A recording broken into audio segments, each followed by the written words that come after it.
안녕하세요. 부동산 전문 채널 하우스업입니다. 오늘은 전세 계약을 할 때 꼭 넣어야 하는 특약에 대해서 좀 안내를 좀 해드리려고 합니다. 저희 영상 시작 전에 하우스업이 1주년을 맞이해서 이벤트를 진행하는데요. 네네. 네이버 하우스업 카페에 들어오셔서 전화번호, 성함, 그리고 저희한테 응원 한마디 작성을 해주시면 네. 스타벅스 기프티콘이 나가고 있습니다. 아, 벌써 우리가 1년이 됐네요. 네, 선착순으로 총 100분께 드리려고 하니까요. 많은 참여 부탁드리겠습니다. 알겠습니다. 네. 많은 분들이 좀 혜택을 받으셨으면 좋겠어요. 네, 댓글창에 하우스업 카페 링크 있으니까요. 네. 클릭하시고 참여하시면 됩니다.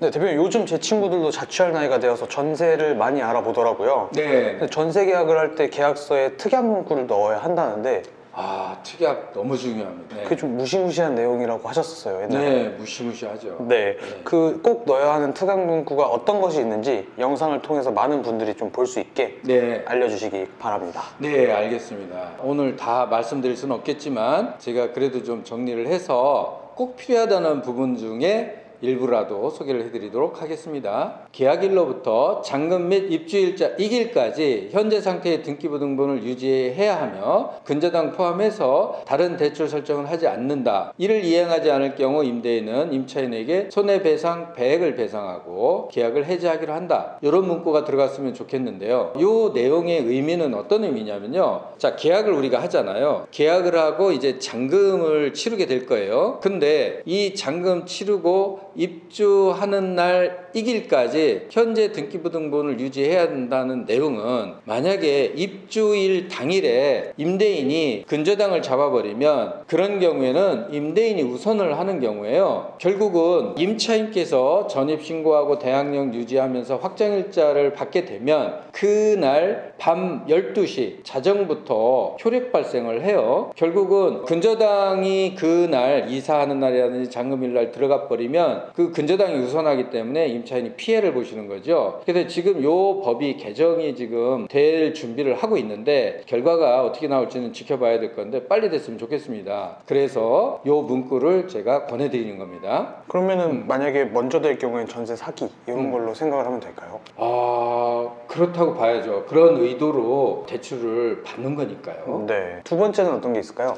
두 번째로 제가 이제 추천을 드리고 싶은 내용은 임대인 및 임대 물건에 의해 전세 반환보증보험 가입이 불가능한 경우에 계약금의 100을 배상하고 이 계약은 무효로 한다. 이 문구를 넣으셨으면 좋겠다는 건데 전세보증 반환보험은 전세 사기 관련한 매스컴을 통해서 많이 이슈화가 됐었죠. 만기가 된 다음에 임대인이 전세보증금을 돌려주지 못하는 경우에 임차인 입장에서는 새로운 집으로 이사를 가거나 부득이 꼭 가야 되는 상황이 있는데도 불구하고 보증금을 돌려받지 못해서 엄청난 불이익을 당하시는 경우가 있어요. 그래서 이 전세 반환 보증보험을 가입하게 되면 만기 전에 내용 증명을 보내면서 계약을 연장하지 않겠다, 갱신하지 않겠다는 의사 표현을 하고 만기가 된 이후에 임차권 등기 명령을 하셔서 그거를 가지고 전세 보증금 반환 보험 측에 보험사 측에 요구를 하면 한 달 정도 지나면 보증금을 받을 수 있어요. 그리고 보험사 측에서는 그 임대인에게 구상권 행사해서 진행을 하게 되거든요. 그렇기 때문에 꼭 전세보증금 반환보증보험을 들었으면 좋겠는데 이게 안 되는 경우엔 무효로 하고 계약금 100을 돌려주는 조건, 요거는 꼭 필요할 것 같습니다. 전세 반환 보증보험을 가입이 불가능한 경우는 또 어떤 게 있나요?